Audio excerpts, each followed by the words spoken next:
Bapak-bapak, terima kasih ya udah datang ya. Pada kesempatan ini kita akan melakukan pembelajaran mengenai proses transfer dana. Tapi sebelumnya saya mau mastiin dulu nih, cahayanya udah cukup ya? Cukup ya, nggak terlalu terang juga kan ya?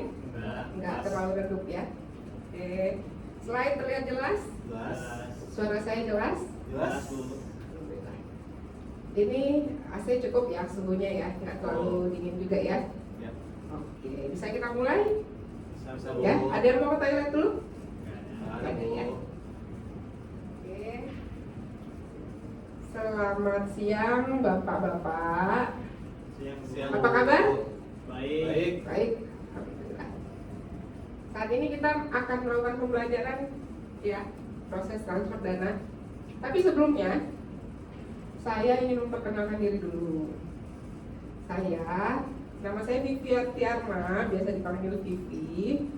Saya aslinya bukan dari Jakarta, jadi saya orang Seberang. Saya lahir di Duri, satu daerah kecil di wilayah Riau. Saya lahir tahun 1982. Masih kelihatan muda kan ya? Masih Bu. Makasih. Oke, lanjut. Saya beralamat di Jatibening, Bekasi. Dan saya saat ini masih aktif bekerja di Bank Panin KCU Kopi, tepatnya di KCP Jelambar. Saya sudah berapa tahun ya? Sudah masuk tahun ke-18 di Bank Panin. Jadi cukup senior ya. Nggak beda jauh lah sama teman-teman yang lain. Oke, kita lanjut. Semangat? Semangat. Kalau saya sebut semangat pagi, Bapak-bapak jawabnya apa ya? Luar biasa. Luar biasa. Oke. Kita coba ya. Baik. Semangat pagi. Luar biasa. Mantap. Kira-kira nih ada yang nggak hadir nggak ya dari teman-teman semua? Bapak Bagas Lestati Saya Bu. hadir. Ya. Oke, Bapak dari cabang Saya dari cabang Plaza Pasifik Bu. Plaza Pasifik. Oke. Bapak Muhammad Muklis. Hadir Bu. Ya, Bapak dari cabang mana, Pak? Dari CP Citra Business Park. Oke. Jadi kita semangat ya Pak ya untuk pembelajaran hari ini ya. Semangat Bu. Oke, kita lanjut ya, bisa ya. Sebelum kita mulai Pak, kita buat rules dulu ya. Peraturan untuk keberlangsungan pembelajaran kita hari ini agar lancar. Mohon tidak tidur di saat kelas kita berlangsung, tidak makan dan minum, tidak sibuk dengan handphone masing-masing, dan terutama tidak merokok ya, karena ruangan kita juga ruangan AC. Kemudian mohon untuk fokus agar pembelajaran kita berjalan lancar. Apa yang akan kita pelajari hari ini adalah mengenai proses transfer dana. Saya yakin transfer dana ini tuh bukan hal yang asing ya buat kita semua, apalagi di era digitalisasi, di era pembayaran semua segala mudah, instan. Semuanya pembayaran di Indonesia ini, sistem pembayarannya itu diawasi oleh Bank Indonesia. Ya, jadi pemindahan dana dari satu pihak atau dari satu rekening ke rekening lain di bank lain. Bagaimana kita caranya untuk meneruskan perintah transfer kredit ini? Ini yang akan kita bahas di pembelajaran kali ini. Karena namanya proses transfer dana itu luas ya. Ada transfer kredit, ada transfer debit nanti yang akan saya jelaskan selanjutnya. Materi ini diambil dari SKKNI, yaitu dari unit memproses transaksi transfer kredit dan transfer debit dengan kode K 66 SPP 01.001.02.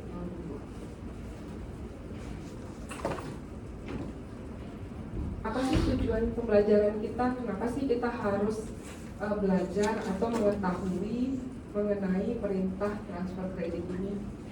Karena kita sama-sama berada di perbankan yang melayani nasabah dengan berbagai macam transaksi.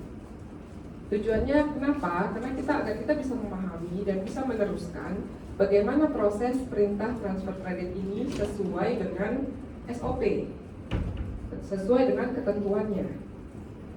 Dan manfaatnya adalah saya mengharapkan bapak-bapak nanti mampu ke depannya untuk melakukan atau meneruskan proses perintah transfer kredit ini sesuai dengan SOP yang berlaku.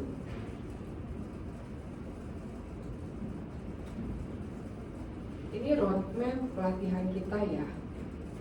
Cara meneruskan perintah transfer kredit. Dari mana kita dapatkan roadmap ini? Ini semua berawal dari kebutuhan, analisa kebutuhan peserta ataupun karyawan, di mana perlunya karyawan untuk meningkatkan kemampuan memproses transaksi dana ini, transaksi transfer kredit ini, sehingga didapatlah judul ataupun tema kita kali ini, yaitu proses transfer dana, di mana proses transfer dana itu yang cukup luas, ada memproses transaksi transfer kredit dan transfer debit sesuai SKKMI juga. Dan kita persempit lagi untuk meneruskan perintah transfer kredit dan atau perintah transfer debit yang bermuara kepada cara meneruskan perintah transfer kredit itu sendiri. Ya. Akan saya lanjutkan. Awalnya yaitu mengenai mekanisme transfer dana. Berdasarkan peraturan Bank Indonesia, terdapat 2 mekanisme transfer dana. Jadi semua ini sudah diatur oleh Bank Indonesia, di mana ada 2 mekanisme, yaitu transfer kredit dan transfer debit. Transfer kredit itu sendiri adalah pemindahan dana dari suatu rekening ke suatu rekening lain di bank lain. Jadi transfer pembayaran atau investasi, semua bisa melalui transfer kredit dengan mekanisme ini. Jadi ada pemindahan one to many atau many to one. Apa itu one to many? One to many adalah pemindahan dana dari satu rekening ke banyak rekening di tempat lain. Misalnya pembayaran gaji bisa, atau ada juga many to one. Apa itu? Dari banyak sumber ke satu sumber. Misalnya seperti pembayaran uang sekolah gitu. Jadi bayar SPP dari banyak pihak ke satu rekening. Medianya apa untuk transfer kredit ini? Kita sebut dia paper based. Artinya adalah menggunakan aplikasi transfer atau slip. Seharusnya ini paperless ya. Jadi tidak menggunakan wallcard tapi menggunakan aplikasi transfer atau slip. Jadi kita misalnya ada nasabah ingin melakukan pemindahan dana menggunakan aplikasi transfer. Jadi nasabah datang mengisi aplikasi transfer, kemudian kita proses. Itu transfer kredit. Ada lagi mekanisme yang lain disebut transfer debit, di mana pemindahan dana itu dari satu rekening ke rekening lain, biasanya melalui penagihan seperti clearing, itu paper based ya. Misalnya dengan cek, dengan bilet giro, itu medianya, itu transfer debit. Sampai sini paham ya Bapak-bapak ya.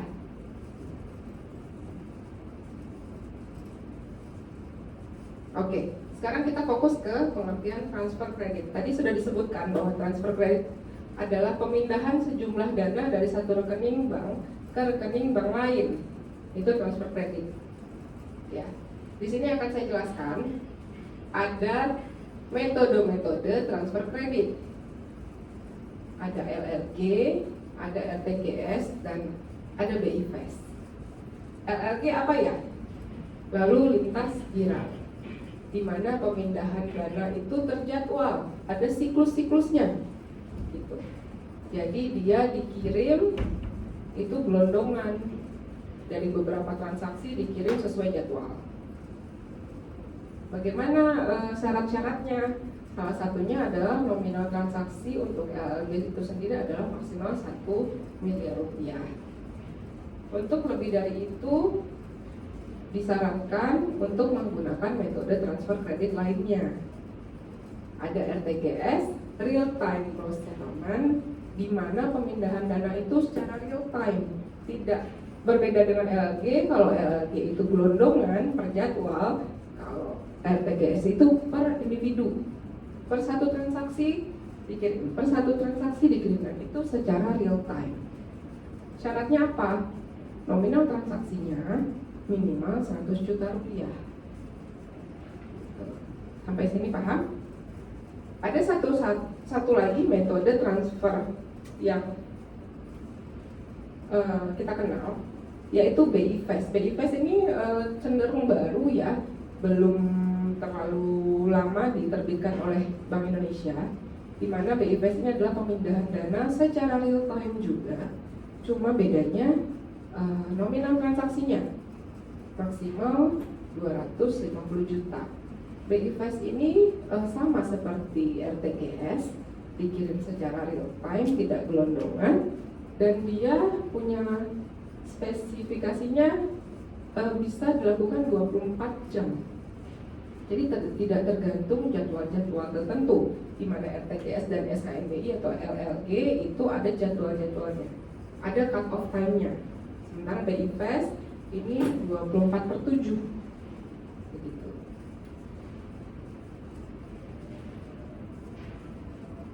Nah, selanjutnya kita bicara tentang langkah-langkah proses transfer kredit. Bagaimana caranya kita meneruskan transfer kredit itu? Yaitu pertama kali yang dilakukan oleh teman-teman adalah menentukan metode transfer kredit yang akan digunakan. Ketika nasabah datang, itu begitu bapak-bapak menerima aplikasi dari nasabah, dapat menentukan ini termasuk metode apa ya, LLG kah, RTGS kah, atau BI Fast, itu kita tentukan di awal. Bisa juga sesuai dengan permintaan nasabah kalau syarat-syaratnya memenuhi. Nah, kemudian setelah itu kita tentukan, kita pastikan lagi informasinya sudah lengkap belum yang di dalam aplikasi, sudah ada detail transaksinya enggak, dananya ready tidak gitu. Semua kita pastikan dulu sebelum proses itu berjalan. Kenapa? Kalau itu semua tidak fix, tidak jelas informasinya, apakah itu nomor rekening, apakah itu bank penerima, itu tidak jelas, kekhawatiran kita adalah salah input atau penerima tidak menerima dana begitu.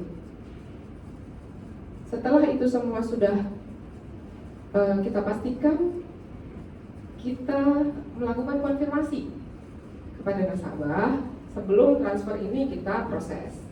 Apakah sudah sesuai, apakah banknya sudah benar, semua kita pastikan. Sehingga jika memang sudah pasti, kita bisa meminta nasabah untuk membantu kita mengkonfirmasi ke nasabah dalam bisa melalui swipe kartu ATM. Ya, jika sudah proses sudah oke, swipe kartu ATM artinya nasabah pun mengkonfirmasi bahwa proses itu akan dijalankan dan kita akan teruskan. Sampai sini Bapak Ibu paham? Nanya Bu, Boleh Pak, silakan. Tadi kan disebutkan bahwa harus konfirmasi ke nasabah perihal yang akan ditransfer ini. Betul. Seandainya dari pihak nasabah sendiri yang salah, itu untuk returnya itu maksimal berapa lama ya Bu kalau kita transfer melalui RTGS? Ya, bagus sekali pertanyaannya ya Pak. Mengenai transfer RTGS, berapa lama waktu returnya? Jika proses sudah input sudah dilakukan ya Pak ya, proses input dilakukan artinya sudah terkirim, gitu.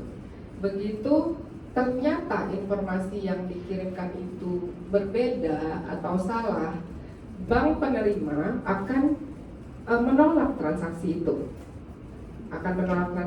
itu, dan akan meretur kepada kita, ke bank pengirim. Gitu. Kapan kita bisa kirim ulang? Jika masih dalam waktu belum melewati cut off time, itu bisa kita kirim ulang. Tapi jika waktunya sudah terlewati atau sudah melewati cut off time, itu rekening dana akan kita kembalikan ke nasabah. Itu salah satu resiko ya Pak ya. Resiko di mana kesalahan bisa terjadi di sini. Begitu. Maka sebaiknya kita memastikan, menanyakan kembali ke nasabah, mengkonfirmasi ulang gitu. Jadi untuk proses retur itu ada waktunya. Sampai sini paham Pak? Kalau dijalankan lagi kena biayanya nggak? Tetap kena biaya. Betul, tetap kena biaya. Oke, bisa saya lanjut? Dari pembelajaran kita hari ini, saya bisa tarik kesimpulan ya. Kita sama-sama bisa tarik kesimpulan bahwa untuk transfer kredit ini kita mengetahui ada 3 metode transfer. Ada SKN atau LLG, ada BI-RTGS, dan ada BI-FAS. Kemudian langkah-langkah yang harus kita lakukan agar tidak terjadi salah kirim atau tertahan dananya, itu bisa kita dengan tadi melakukan konfirmasi, memastikan metode apa yang kita gunakan itu kita lakukan dengan teliti sebelum melakukan proses transfer itu sendiri. Oke, ada lagi kira-kira yang akan ditanya? Cukup paham ya Pak? Oke. Giliran saya nih yang nanya nih. Sebelum kita masuk evaluasi ya, kita belum masuk evaluasi nih, baru sharing-sharing nih. Misal saya coba kasih contoh ya, atau pertanyaan ya, apakah Bapak-bapak cukup mengerti dengan pembelajaran kita kali ini. Case-nya misalnya seperti ini, ada nasabah datang membawa 2 transaksi. Dia datang membawa 2 transaksi, datang ke teller. Slip pertama, dia ingin melakukan pembayaran ke rekan kerjanya dengan nominal 450 juta.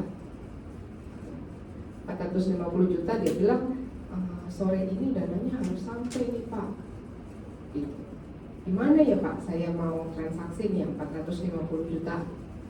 Terus yang satu lagi transaksinya nggak gede, 75 juta gitu. Tapi juga buru-buru harus nyampe gitu. Kira-kira metode apa sih yang digunakan Pak? Bisa bantu saya jawab? Boleh Pak Muklis? Ya, kalau untuk transaksi yang nominal 400 juta, jika nasabahnya pengen uangnya sampai, dianjurkan untuk menjalani RTGS. RTGS, oke. Karena syaratnya terpenuhi belum tadi Pak? 400 juta, mau buru-buru, jadi pakainya RTGS. Kenapa nggak pakai SKN LLG sih Pak? Kalau SKN LLG karena ada siklusnya. Ya betul, karena ada siklusnya. Jadi kita arahin nasabah ke RTGS. Iya benar. Satu lagi Pak. Kalau untuk nominal yang 70 juta, karena nasabahnya juga sama pengen buru-buru menerima uangnya, kita anjurkan untuk BI-FAS. BI-FAS itu real time. Oke. Jadi sekali jalankan kurang dalam 1 menit uang bisa langsung masuk. Kenapa nggak pakai RTGS juga Pak? Kan sama-sama. Tadi udah RTGS kok, ini lain lagi BI-FAS gitu.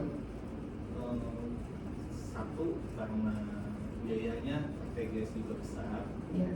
Sedangkan BI-FAS itu kan murah gitu. Ya, betul. 1000. Oh, oke, mantap. Cepat 1 menit dan bisa juga 24 jam. Sedangkan kalau RTGS kan ada siklusnya juga ya. Kalau Iya. nggak salah ada cut off time-nya maksudnya. Iya. Oke. Ya. Gimana Pak Bagas, sepakat jawabannya? Bahkan Bu, cuman kayaknya mau nambahin Bu. Boleh Pak. Gimana Pak? Kalau nggak salah Ibu nanti kalau koreksi Ibu kalau Ya. tepat. Tadi disampaikan nama Pak Muklis, di samping biaya murah, terus ternyata di ada itu yang siklus. Tapi yang penting sih memilih RTGS nggak cukup Bu kalau segitu. Jadi kalau masalah tuh nilai RTGS hasil 100 juta. Ya. Basic gitu. Tepat sekali, terima kasih banyak Pak. Jadi saya rasanya udah oke ya, udah paham nih mengenai transfer kredit nih. Jadi bisa ya kita lakukan evaluasi ya. Oke, lanjut. Ini soal evaluasi, boleh bapak-bapak scan. Di situ nanti akan masuk ke Google Form. Kita waktunya 2 menit aja ya, nggak lama untuk evaluasi karena soalnya juga cuma 2. Boleh silahkan dijawab ya Pak ya. Kalau sudah, boleh diinfokan.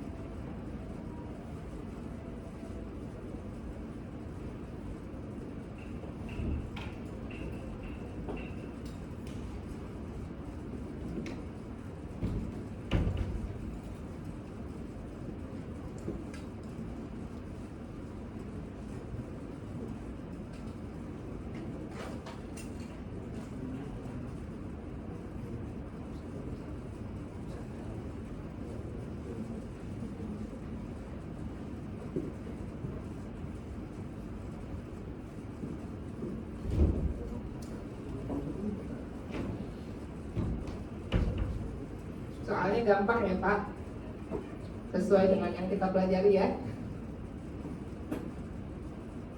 Bahkan mungkin bisa lebih cepat nih jangan-jangan. Sudah Bu. Sudah? Oke. Terima kasih sudah dijawab soalnya. Semoga mewakili ya. Nah, tugas tambahan, saya buatkan 1 tugas tambahan untuk pembelajaran dan pelatihan Bapak-Bapak juga. Saya minta tolong dibuat simulasi proses transfer dana yang kita pelajari tadi dengan memilih salah satu metode transaksi yang bisa Bapak-Bapak kumpulkan melalui email atau WA ke saya. Dikumpulkan sore ini ya Pak.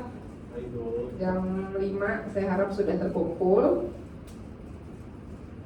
Dan ini sudah selesai sebenarnya metode pembelajaran kita. Saya rasa Bapak-Bapak juga sudah paham. Dan sebelum kita akhiri, ada baiknya Bapak-Bapak ngecek ulang barang-barang, jangan sampai ada ketinggalan, agar nanti nggak kecarian ya. Sudah saya sudahi. Semoga pembelajaran ini berguna kedepannya untuk pekerjaan Bapak-Bapak. Terima kasih banyak. Selamat siang.